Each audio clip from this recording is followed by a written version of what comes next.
नमस्कार। आज तक मैंने बसवेश्वर जी तथा उनकी दोनों पत्नियों के बारे में कहा। आज से मैं उनका भांजा अर्थात अक्का नागम्मा का पुत्र चन्न बसवेश्वर जी, जो कि बसवेश्वर जी का भांजा था, भांजा, सखा, हितैषी, प्रमुख सलाहकार, शिष्य, मददगार और बसवेश्वर जी की छाया बने चन्न बसवण्णा की कहानी आज से मैं पढ़ने वाली हूँ। सुनिए और अपने अभिप्रायों से मुझे जरूर अवगत कराइएगा। चन्न बसवण्णा। आज दुनिया में विज्ञान ने इतनी प्रगति की है कि सभी तरह के सुख सुविधाएं मानव के सामने हाथ जोड़कर खड़े हैं। इन सब के पीछे मानव की जिज्ञासा और उसका कठोर परिश्रम है। जिज्ञासा और परिश्रम ये दोनों एक दूसरे के बिना अधूरे हैं। किसी एक के होने से परिणाम नहीं निकलता। एक के बिना दूसरा लंगड़ा होता है। आज पूरी दुनिया एक बटन की दूरी पर है, इसीलिए आज इसे ग्लोबल विलेज कहा जा रहा है।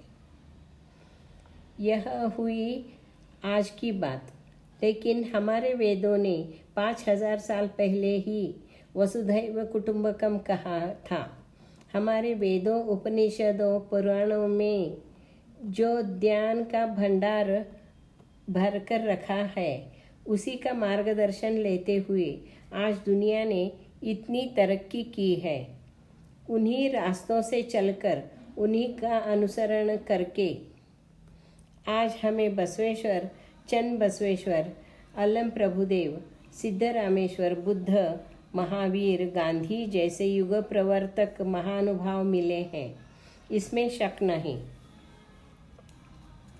बीजापुर जिले में बागेवाड़ी ग्राम के अग्रहार प्रमुख मादरस और मादलांबिका के द्वितीय पुत्र बसवरस अपने क्रांतिकारी विचारों के कारण उपनयन संस्कार का विरोध करके आयु के 8वें साल ही गृह त्याग करके कूडल संगम के आश्रम में गए और वहीं विद्याभ्यास किया। उनके वहाँ जाते ही थोड़े ही दिनों में उनकी बड़ी बहन अक्का नागम्मा भी उनके पीछे पीछे आश्रम में गई। अपने पति के साथ आकर कूडल संगम में वह भी बस गई। वे भी बुद्धिमान, दूरदृष्टि वाली, महत्वाकांक्षी और बुद्धिजीवी स्त्री थी। उन्होंने बसवेश्वर में एक युग प्रवर्तक के गुण, बुद्धि, धैर्य, कल्पकता, जिद्द और कुछ कर दिखाने की चिंगारी, हिम्मत, पुरोगामी विचार आदि गुण देखे थे और वे अपने भाई की आजन्म छाया बनकर, मार्गदर्शक बनकर रहेगी, ऐसा मन ही मन प्रण कर लिया था।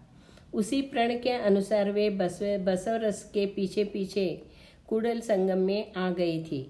कूडल संगम में आते ही अक्का नागम्मा ने वेदादि का अभ्यास करना शुरू किया।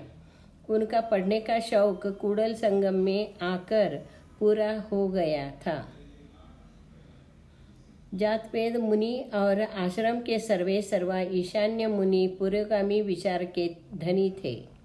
वे भी औरतों की सर्वांगीण उन्नति करने के पक्ष में थे। अतः उन्होंने अक्का नागम्मा को लिखने और पढ़ने में मदद ही की।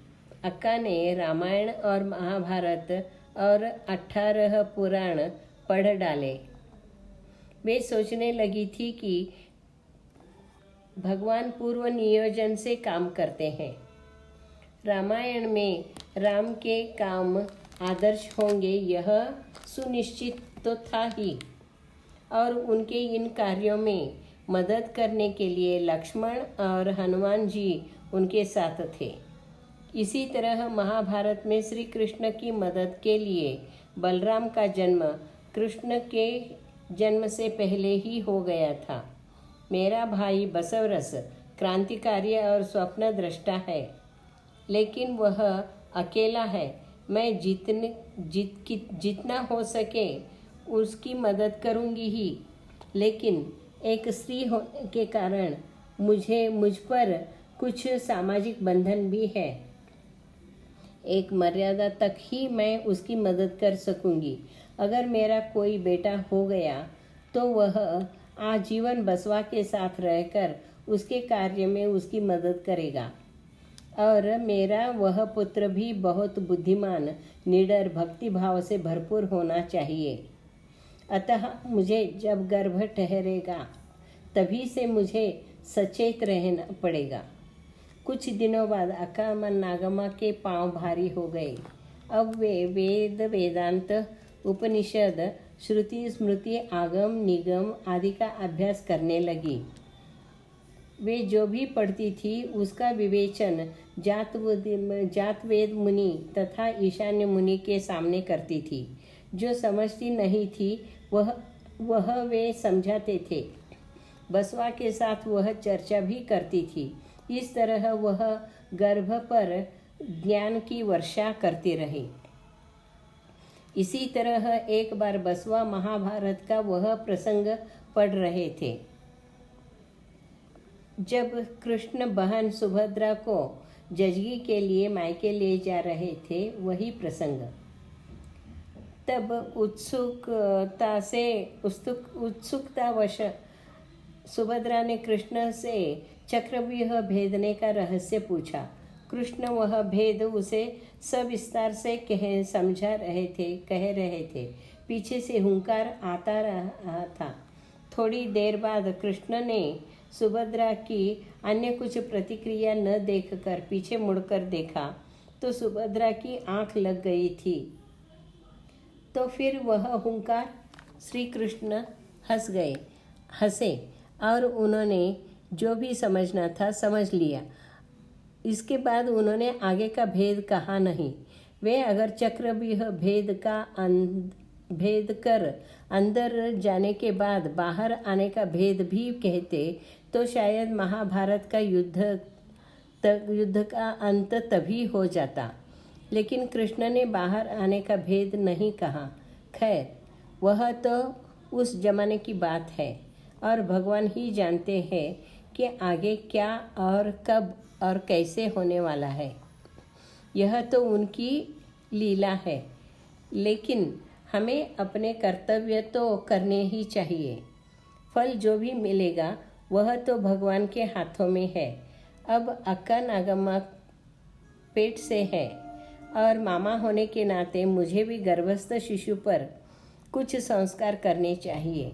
अब मैं अक्का के साथ मेरे स्वप्नों के बारे में, मेरे भावी कार्य के बारे में विस्तार से चर्चा करूँगा। इससे दो बातें साध्य होंगी। एक, मेरा दृष्टिकोण विशाल और निर्दोष होगा। दूसरी मुख्य बात, गर्भस्थ शिशु भी इन सब के बारे में पहले ही समझ जाएगा। अगर महाभारत की इस घटना में सच्चाई है तो मुझे यह सब करना ही चाहिए। इसमें सच्चाई न हो तो भी यह सब करने में हानि तो नहीं है। हुआ तो कुछ लाभ ही होगा। इस तरह सोचकर बसवेश्वर जी आश्रम में विद्याभ्यास करने के बाद अक्का के घर आकर उनसे चर्चा करने लगे। चन्न बसवन्ना का जन्म। पूरे दिन भरने के बाद अक्का ने एक सुंदर तेजस्वी पुत्र को जन्म दिया। उसका नामकरण बसवरस ने ही किया। वैसे पहले दोनों संस्कार यानी विभूति धारण और लिंग धारण के संस्कार भी बसवरस के हाथों ही हुए थे। अब उसने नामकरण किया चन्न बसवेश्वर। वे कहने लगे, मैं बसवेश्वर हूँ तो मेरा भांजा मुझसे 2 पग आगे ही होगा ना, इसीलिए यह चन्न बसवा। यह नाम अक्का नागम्मा तथा शिवदेव को भी अच्छा लगा। चन्न बसवेश्वर चंद्रकला की तरह बढ़ने लगे। Thank you.